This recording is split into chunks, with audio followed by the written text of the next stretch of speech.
We all know how much of a jerk and scumbag Quagmire can be at times, to the point where even his friends aren't spared from him. Here, our 10 times Quagmire proved that he was a really bad friend to have by your side. Let's start with the episode where Brian tries again and again, while failing at every attempt to reconcile with Quagmire. Seriously, taking the hint should not be this hard. So the gang's down a guy since Cleveland pieced out, and Peter, Joe, and Quagmire are on the hunt for a fourth. We need a new fourth guy for our group. We're a man short. Meanwhile, Brian overhears about the search and is shocked he hasn't been invited to fill the spot. Honestly, that should have been your first clue, but Peter lays it down gently.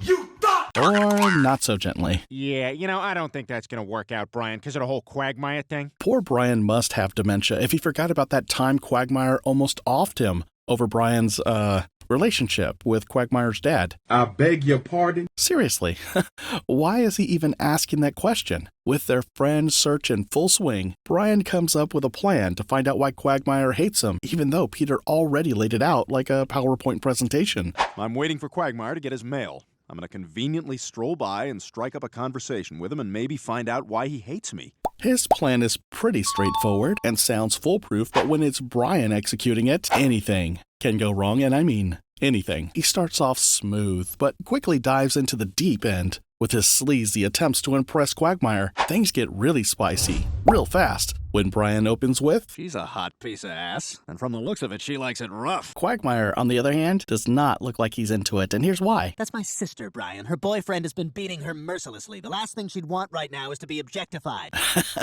I can already hear Brian's internal screams. The plan seems to be all up in flames now, but it doesn't matter because things are about to escalate even further. You feel good about your sex joke earlier, Brian? He's savagely beating her again. You hear that? Why do I feel like Brian should have bailed out way earlier?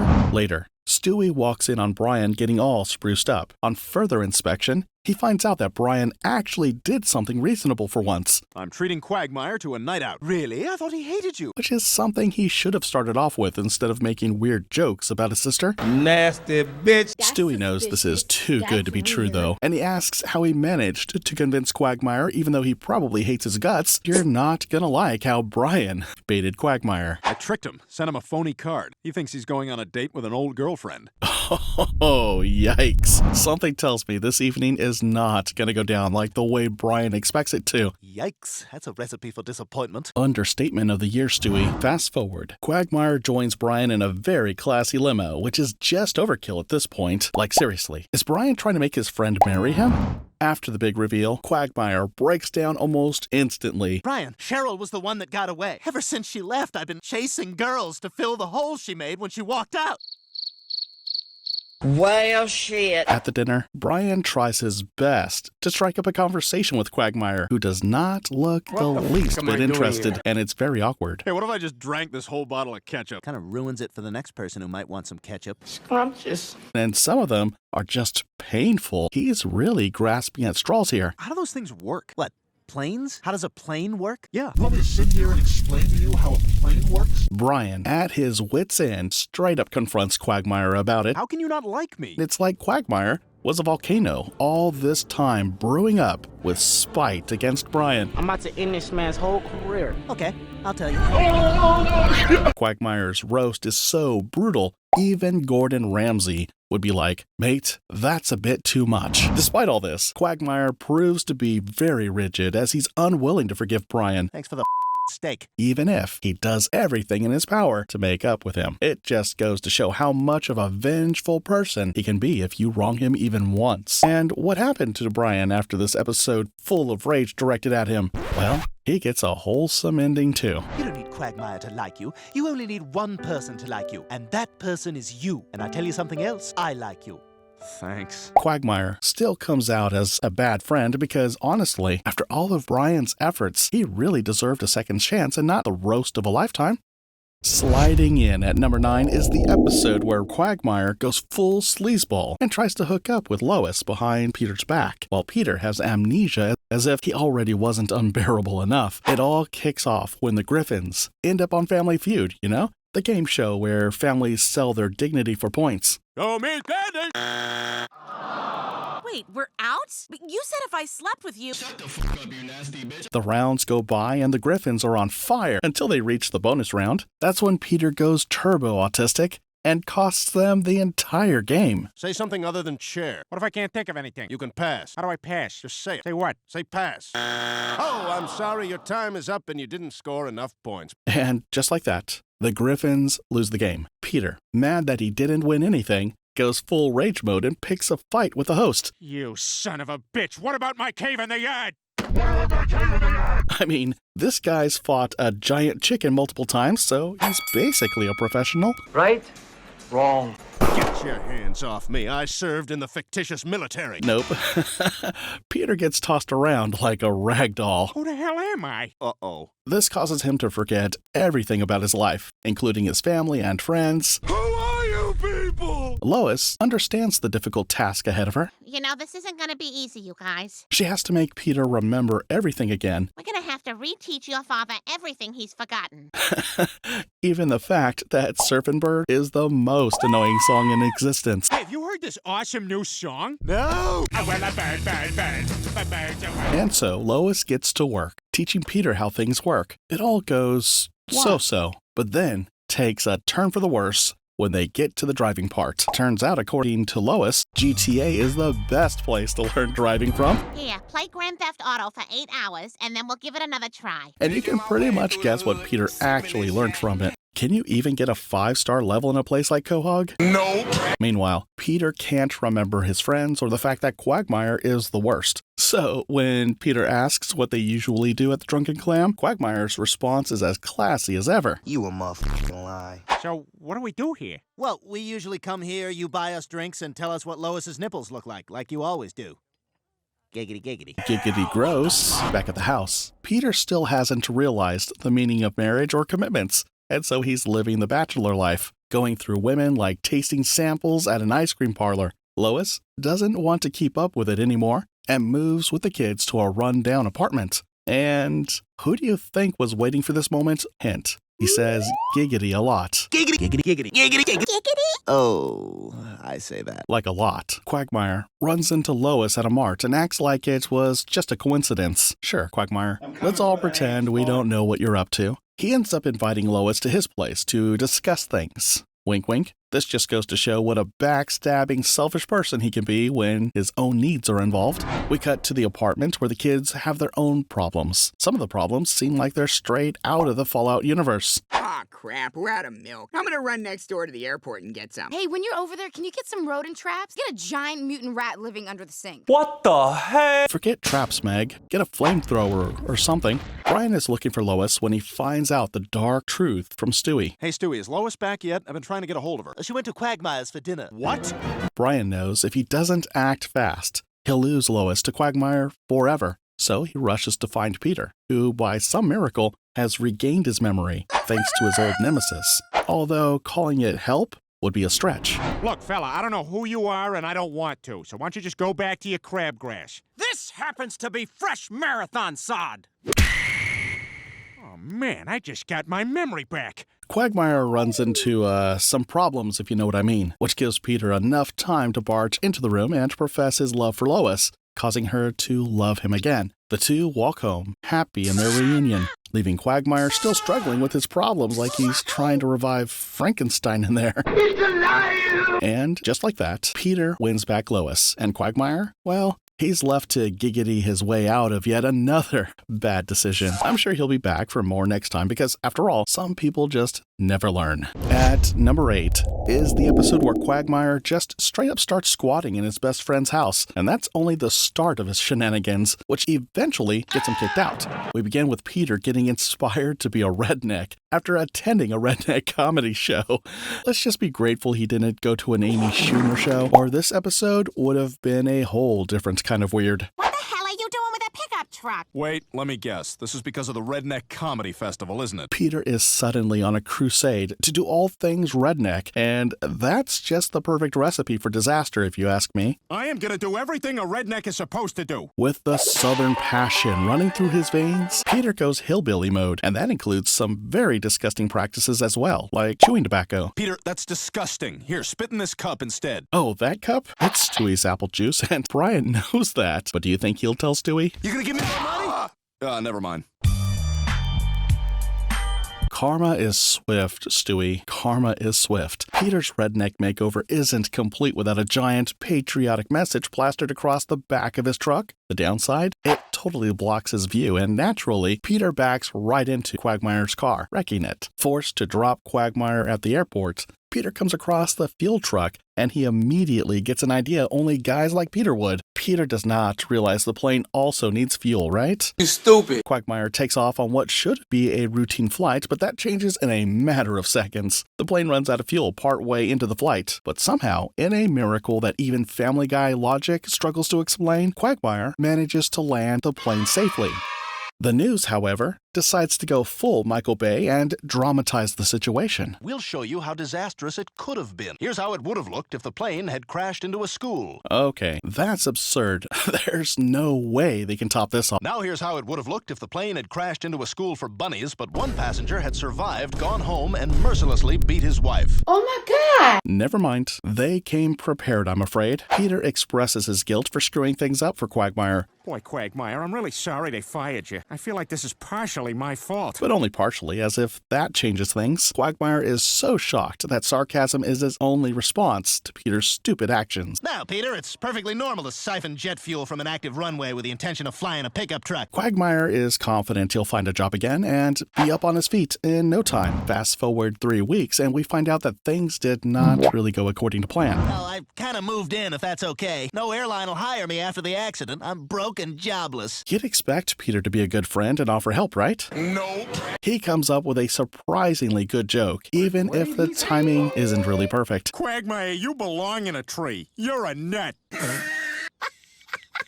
What? Pretty soon, he moves in with the Griffins, and knowing Glenn, he is not exactly the house guest you want. Even Chris isn't safe from Quagmire's influence. And what do you got? 8,008. And what does 8,008 look like on a calculator? Oh, boob! Boob! Yeah, all right, all right. Meg has her own struggles, but we kind of saw that coming already. Didn't mean to wake you. Meanwhile, Lois is done with Quagmire lounging around the house, being a pervert, and generally creeping everyone out. She orders Peter to talk to him, but Peter procrastinates until Quagmire gives him a little push by, let's just say it involves Stewie's pacifier and a lifetime ban from using it again. Hey, just an FYI, really no reason to go into any greater detail than this. Dewey should probably never use this pacifier again. Okay, so I'll talk to him tomorrow? You nasty-ass bastard! With no option but to get him his job back, Peter, Joe, and Cleveland make a plan. Whilst Quagmire is a passenger on a flight, the others will impersonate cabin crew to get onto the flight, then drug the pilots so Quagmire will have to step in and safely land the plane. The gang, through sheer dumb luck, find success through half of their plan until the time comes for Quagmire to shine. Oh no! Both the pilots are unconscious and we're in a nosedive. If only there was someone on board who could save us. I said if only there was someone on board who could save us. And where do you think their dependable and responsible friend is at this hour? Oh, that was great. Thanks. What an asshole! Classic Quagmire. Who needs enemies when you've got friends like him? Quagmire is deeply disappointed with himself and goes to the bar, where Playboy founder Hugh Hefner meets him, and he has just the words to reinvigorate our boy Quagmire. John Holmes, greatest porn star who ever lived. You know what he once said? Glenn Quagmire is the best damn pilot I've ever seen. I guess everyone has their own idols, some weirder than most. Feeling invigorated, he goes off to the air traffic control tower and, via radio, gives Peter detailed instructions on how to land the plane safely. Everyone is safe back at home at the end, like every other Family Guy episode. Yeah, I guess it didn't take too much for you to get your job back now that you're a hero. Man, I'm so happy for you. I don't even mind that I was in a federal prison after I was arrested for hijacking. Repaying the favor, Quagmire proves that even though he's a bad friend, he can turn a good leaf whenever he chooses. Up next at number 7 is the episode where Quagmire conspires with the rest of the gang to exile Peter. If you think about it, conspiring to exile Peter isn't that bad, considering the chaos he causes. The story starts off with the boys going on a hunting trip, which is just the perfect setup for a disaster waiting to unfold. Should have taken the shot, fat ass. Cut to the guys sitting around eating sandwiches because, clearly, hunting isn't going too well. Peter has his gun placed in a position that would give any gun instructor a heart attack. Quagmire is quick to point out how dangerous it is and asks Peter if his safety is on, who is more than happy to prove that it is. You want me to pull the trigger and prove it to you? No, I just want to make sure your safety's on. Yeah, see, Quagmire? Safety's on. End of story, right? Wrong. Not with Peter. Now, this is a gun without a safety. Quite the difference, huh? Damn it, Peter, you son of a... Fast forward and Peter meets Quagmire. After their accident, if you could even call it that, he has questions about Quagmire's cast. Stupid questions, might I add. Hey, Quagmire, what's with the cast? Did you hurt your arm after I shot you in the arm? What? Quagmire is beyond done with Peter's recklessness. He explodes, and even Joe, usually the voice of reason, can't calm him down. Hey, calm down, you guys. No, Joe, it's time somebody said this to him. Peter Griffin, you are an idiot. You can't even walk and chew gum at the same time. I'm done with all your crap. I never want to speak to you again. This friendship is over. And just like that, best friends become bitter enemies. Naturally, they start making sure everyone knows it. Peter and Quagmire are at each other's throats wherever they go. Jerome, can you clear out my booth? Looks like somebody left their trash here. Jerome, can you tell that to get the hell out of here before I kick him in the face? Joe gets caught in the crossfire as the friend who has to hang out with everyone. And with Quagmire and Peter coming up with offers he can't refuse, it gets pretty hard to choose between them. Joe, I can scream your name real loud. Joe! Joe! I can yell it louder. Joe! Joe! Joe! Shut the hell up! It's all fun and games screaming out Joe until Joe Pesci turns up pissed. What the hell is going on here? I'm in there trying to take a leak. What, you think I'm here to amuse you? Forced to choose between two of his best friends, drum roll for the big reveal, and the results are in. Well, look, you guys have given me no alternative. I have to choose one of you, so I choose Quagmire. What? Suck it! Joe chooses Quagmire because he has helped him more through hard times and gets along better with his family at the end. Peter is abandoned by everybody around him, and I mean everyone. Looks like it's just you and me, Shadow. Oof.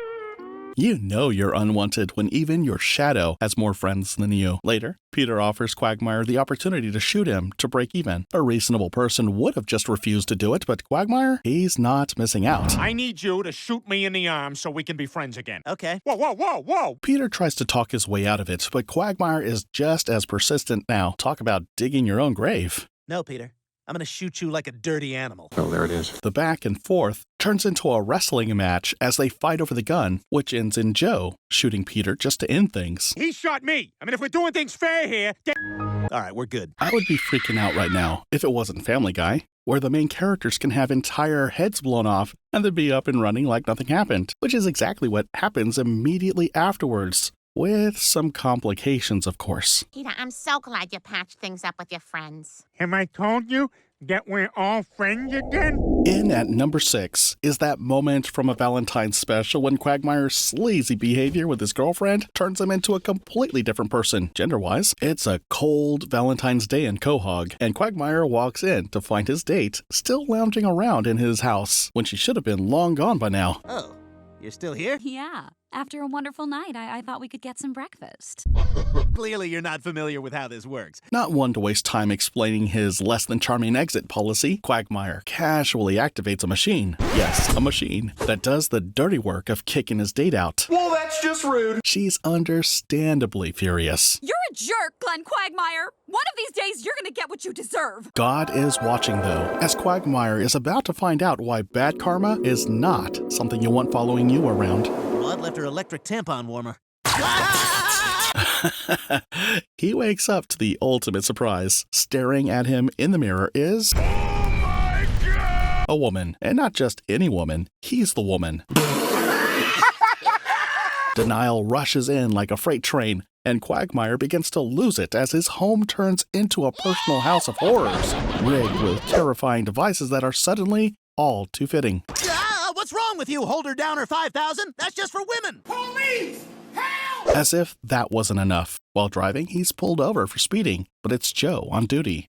Yeah, boy. Relief washes over Quagmire. Oh, hey, Joe. God, I thought I was in trouble for a minute. His buddy will let him off the hook, right? No! Wrong. Joe clearly has other plans. Hey, Toots, you know why I pulled you over? You were going too sexy in a 35 zone. It finally dawns on Quagmire that Joe's hitting on him, despite all the hints he's already had, like, I don't know, his driver's license listing him as a woman. It's only now starting to sink in, and Joe, being Quagmire's old pal, even hits Quagmire with his own signature catchphrase. In fact, as I say to all the ladies, giggity giggity. Oh, hell no, man. You don't say that. I say that. You're a bad person. Freaked out, Quagmire makes a desperate visit to Dr. Hartman to seek help. However, Hartman is also feeling a bit too touchy for comfort. So Quagmire locks himself in the bathroom where it all hits him at 100 miles per hour. My God, there was nothing wrong with my mirror. Everyone sees me as a woman. Get what you fucking deserve! The realization crashes down. This is the universe giving me what I deserve for being such a pig all the time. But does Quagmire really change? Men are jerks. Let's swear off of them and find comfort in each other. Come here, you guys. Yeah, no. Quagmire may have had his life-altering moment, but you can be sure that he will still be the same old Quagmire, just with an even bigger case of karma on his tail. Up next at number 5 is the episode where Quagmire finally binds himself to one woman for eternal companionship and then breaks it off just as quickly because he's just that much of a jerk. This episode kicks off with Peter on a game show, doing surprisingly well until it's time for his brain to face its biggest challenge yet, guessing a simple sentence. Category is actor and show. So, we need 5 consonants and a vowel.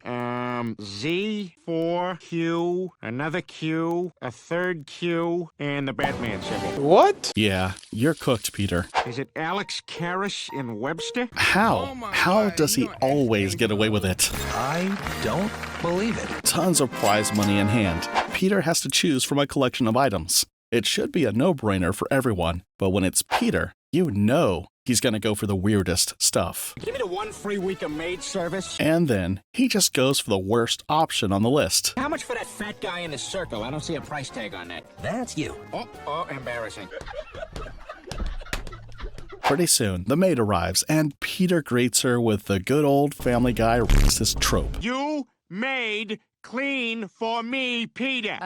I do speak English. You clean Peter mess. Joan sets to work, and working for Peter is straight up medieval torture. She's subjected to everything from cleaning his belly button to whatever this is. Mr. Griffin, this is unbelievably humiliating. Hey, Lois wants me to go to the store and the car's low on gas. You're weird. Maids can be used as horses too? No. As part of her going away gift, Peter decides to introduce Joan to her friends in a rather special way, a way which involves Meg, and you know when Meg is involved, it's about to get messy. So you'll hang on to that? Yeah, sure. This is weird. Am I supposed to eat this?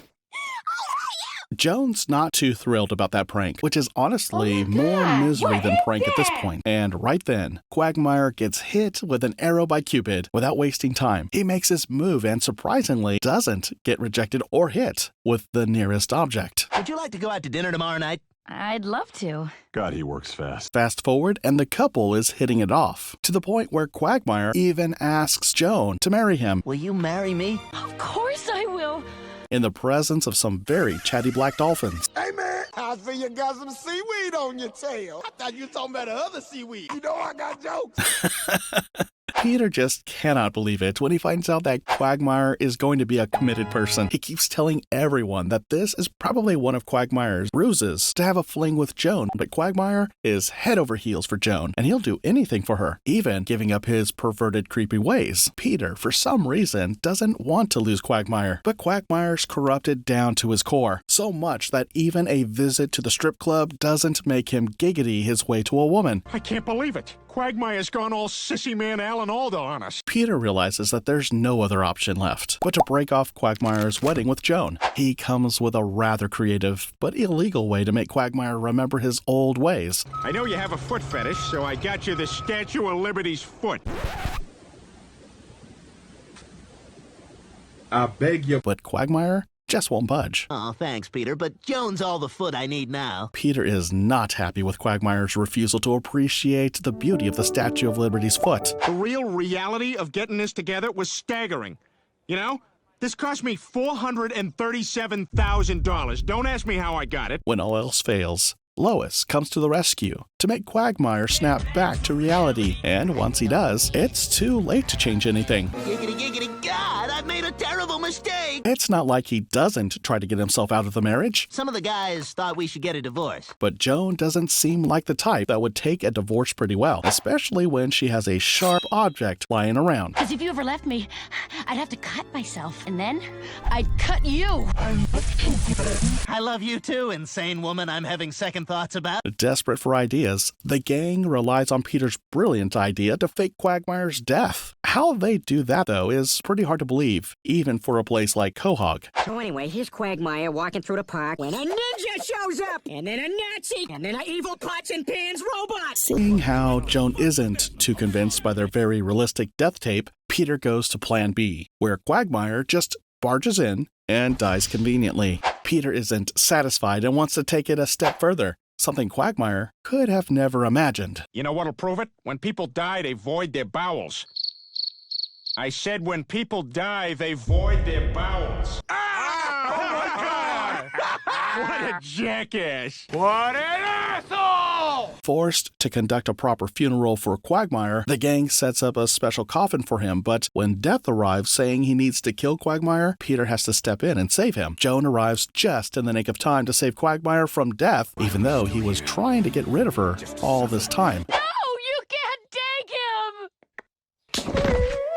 With Joan dead, Quagmire is back to his old ways of being the town pervert and a bad friend / husband to anyone who lets him into their lives. In the fourth spot, we find Quagmire reaching new levels of sleaziness as he screws around behind Cleveland's back. Of all people, the most innocent guy in Quahog. Poor Cleveland doesn't stand a chance. We begin with the cast having a party on a boat that has a lot of booze available. And you just know booze and Family Guy characters are a really bad combination. Listen, you're 17 now, right? You know, if you ever want to, I don't know, screw around or something. Ew, you nasty-ass bastard! Quagmire, eager to show his fishing skills, reels in a big one, which conveniently finds its way to a very precarious spot. So Quagmire is pushed into a scenario that he can never say no to. You're gonna have to reach into the cookie jar. I can't just, you're my best friend's wife. Reach into, all right. This is just wrong on so many levels. After the raunchy encounter between the both of them ends, we cut to Peter getting his CPR license, and of course, that means he's now on a mission to treat everything like an emergency. And man, does he take his job seriously. Peter Griffin, certified CPR. Don't anyone panic. What the hell are you doing? You know, I don't think he's hurt. Sir? What the hell is wrong with you? I've got to check and see Get if you off saw of me! yourself. Police! Help! Police! Help! Suspended with good reason, Peter is walking with Brian as he's whining about his suspension. When Brian hears Loretta screaming for help, they rush to her rescue. But what they find is even more horrific. Loretta's cheating on Cleveland with none other than Quagmire. But Peter takes way too long to process what's actually happening. Boy, that was embarrassing, huh? Walking in on Loretta and Cleveland having sex. You know, for a large, heavy-set black guy, Cleveland's got a cute little white... That wasn't Cleveland. It was some white guy. Peter knows he has to save his friend's marriage, so he decides to keep this a secret. Oh, we can't tell anyone about this. That is the last thing in the world we want to do. But as you might expect, Peter, always a sucker for drama, can't keep it to himself forever. So I guess the only thing left to do is tell you that Loretta Brown is having an affair. Good Lord! No. After telling the whole neighborhood about it, now comes the time to break it to his friend, and Peter really shouldn't have been the one to do it. Peter, maybe... Hey, hang on, I'm not done. Bam! Bam! Bam! And then she's all, oh, yeah. Gay! When Cleveland confronts Loretta over the scandal, she claps back, saying she's looking for passion, not a passive loser like Cleveland. Well, I admit after a long day at work, I don't always come home with that reunite on ice, that's nice mentality. And for that, I apologize. Apologize? I cheat on you and you apologize to me? Cleveland Brown, you are pathetic. Well, goddamn, bitch. It's okay, Cleveland. Let her go. She's for the streets. Hallelujah! Cleveland gets kicked out of his own house by his own cheating wife, which blows my mind. Meanwhile, Peter and Brian head to Quagmire's to solve the mystery, only to stumble upon the truth firsthand. Peter, look! Holy crap, that's the tattoo! Peter isn't convinced, however, and goes the extra mile by dialing the number which goes all the way to Quagmire.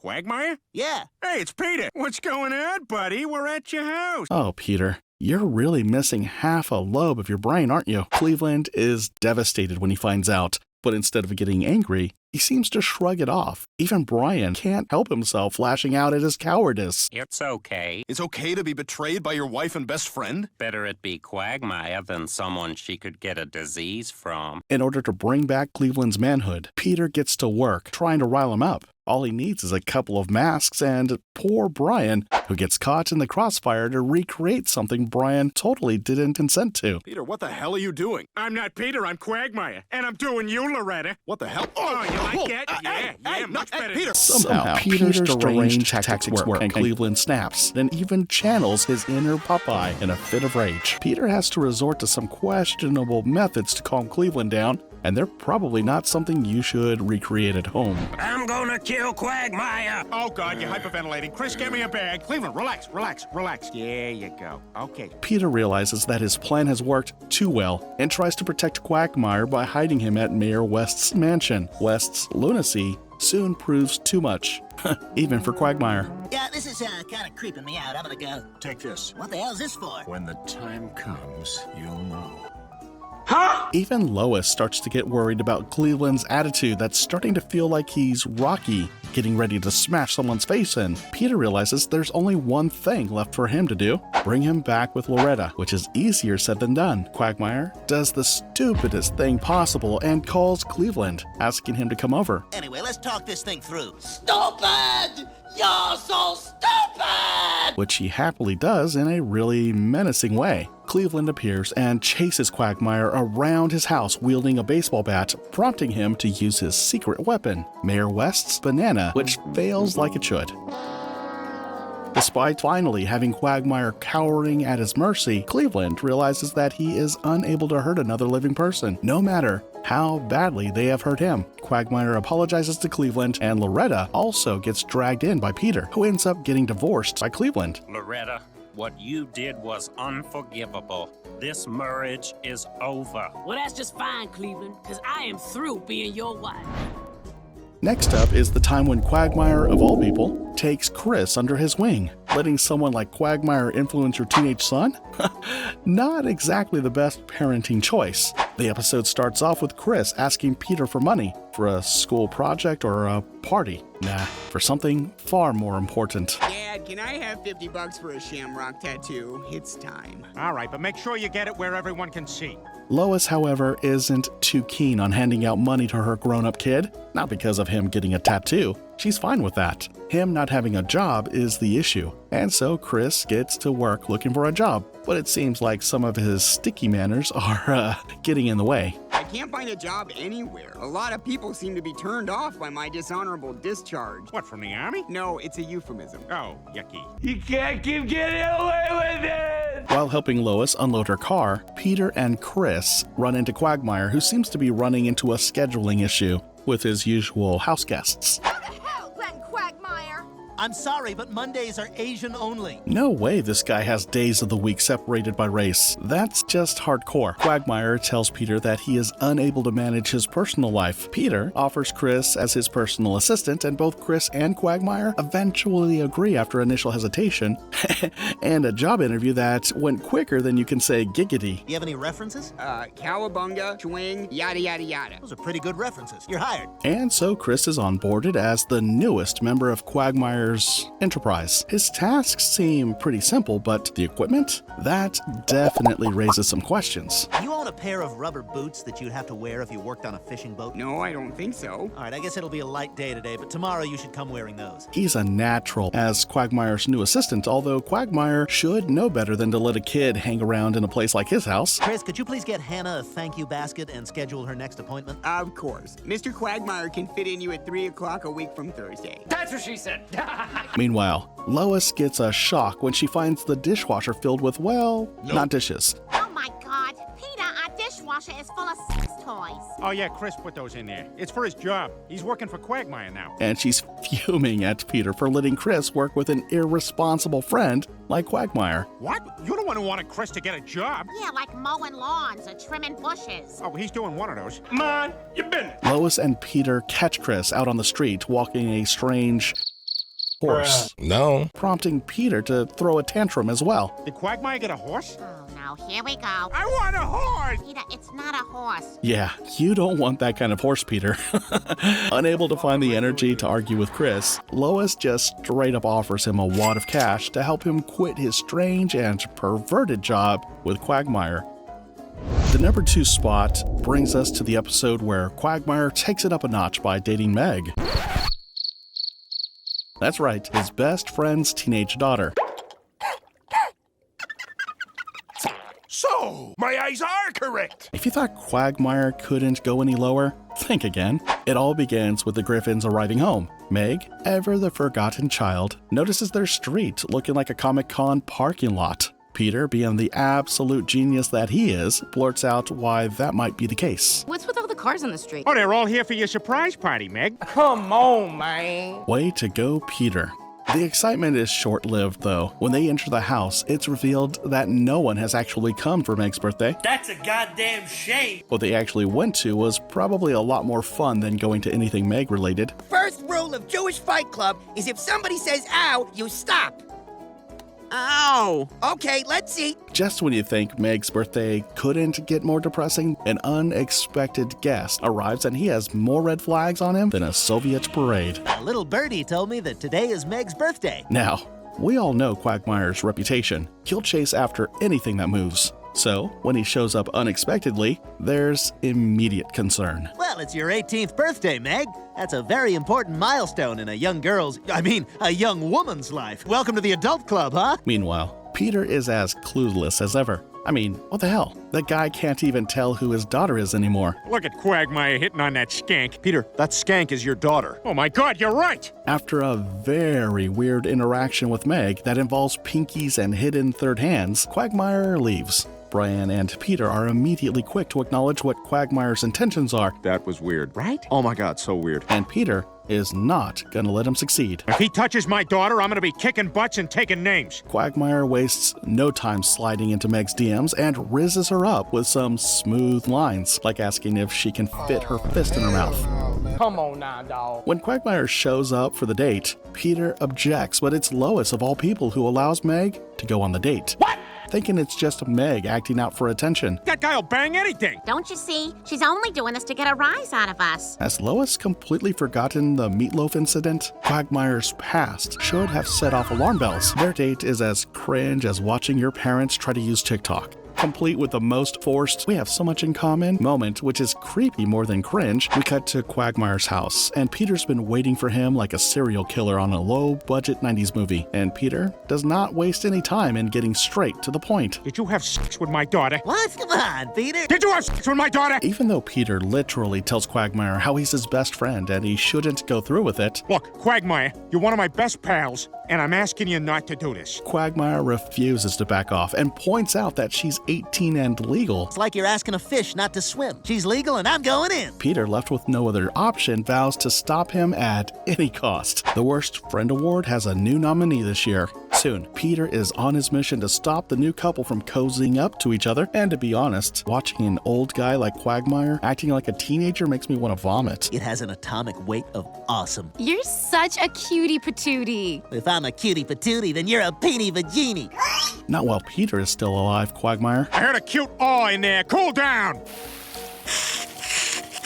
Peter tries to talk some sense into Meg, but she complains to Lois, who tells Peter, again, not to push her into rebelling. But then she blows a fuse when she finds out that Quagmire took her to his cabin. And who do you think gets blamed for that? Oh my God, I can't believe you knew about this and you let her go? What took you so long, idiot? Hey, don't give me that crap. I'm doing exactly what you told me to do. Ow, don't worry, Peter. He's not gonna sleep with her. I got news for you. Peter, realizing that he should probably do something, rushes to Quagmire's house, but turns out he's one step ahead of everyone. I'm sorry I'm not home to receive you. The reason being that you have sufficiently scared me away from your wife or daughter. See you later, suckers!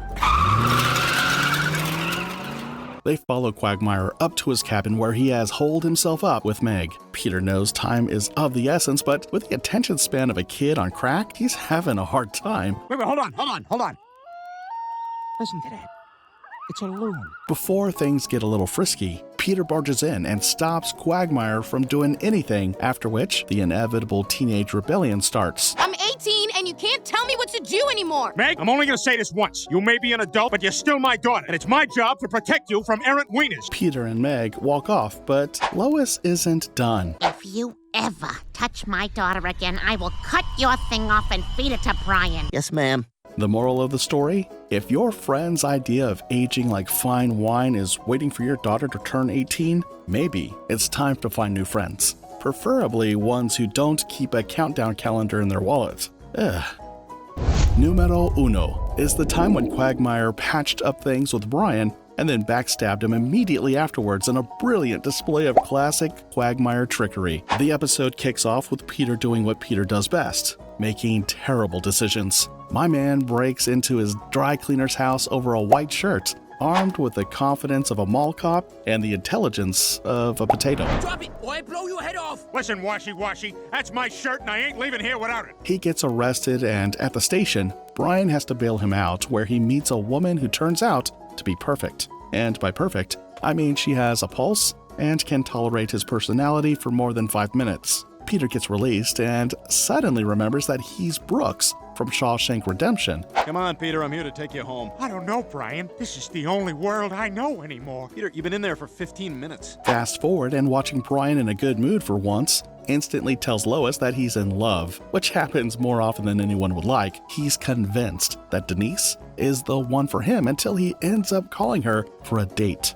which goes not the way he wanted it to. Well, guess who has a date on Saturday? Not me. Put the dog out. The dog's crying. Watching his dog drown his sorrows in booze, Peter feels bad for him and tells him about a secret that Quagmire has told him never to share with Brian, because of reasons we already know. Why don't you take Quagmire's class on picking up chicks? Quagmire teaches a class? How come I've never heard about this? Quagmire forbids us to tell you about his life. As you may recall, he hates you. We cut to Quagmire's class, where he's hard at work teaching his pupils the ways of being the biggest perverted jerk in town, who through some miracle still manages to get with women. What's the first thing you say to a woman when you meet her? Pleased to meet you. That's a handsome scarf pin. No! You say, hi there. How's your relationship with your father? If she says anything positive, move along. And so he gets to work teaching Brian how to score dates with women, although his methods are quite outdated if you ask me. Quagmire's makeover has Brian looking like he raided Justin Timberlake's closet. Okay, what the I know. Quagmire told us to dress flashy so girls would notice us. Fast forward to his final test with Denise, and Quagmire's method is falling apart as Brian blows his chances with Denise, especially after sending her whatever gross thing it was that pissed her off even more. Hey, check your phone. I sent you something. Oh my god, is that your... Yeah! How'd you like to get hit in the face with that? When Quagmire's technique makes things even worse for Brian with Denise, Quagmire admits his style is only to get laid, not build a relationship with people you care about, which is probably something he should have revealed way earlier, before Brian made his move. I came here because I wanted to get Denise back, and instead you ruined my life! These skills aren't for women you care about, you idiot. Brian takes Quagmire's style and manages to pick up Quagmire's lost love, Cheryl Teagues. Cheryl? Forcing Quagmire to watch helplessly as Brian treats her like crap. Cheryl, get your fat ass over here before I dump you. He's so bossy, I love it. Well, shit. Pissed off that Brian stole the love of his life, Quagmire goes straight for him, even though he was the reason Brian lost Denise. So I don't even know who's wrong here. I always knew you were low, but you're nothing more than a backstabbing junkyard cur. Whoa, what the hell, man? Out for dinner with Cheryl, things get nasty when Quagmire arrives with Jillian. I can't believe you've done this. Soon, Brian and Quagmire start trading insults, and things escalate faster than a Reddit argument. Maybe Jillian should know that you teach a class in picking up women. And Cheryl should know that you took that class. Does Jillian know you're half Polish, Mr. Quagglecheck? You son of a bitch! Just when you think they've buried the hatchet, Quagmire buries something else instead. his car bumper into Brian. Another one. The moral of the story? Don't date your friend's ex. Or if you do, at least learn to dodge cars better than Brian. And that's it. If you enjoyed this video, please like, share, and subscribe to the channel for more.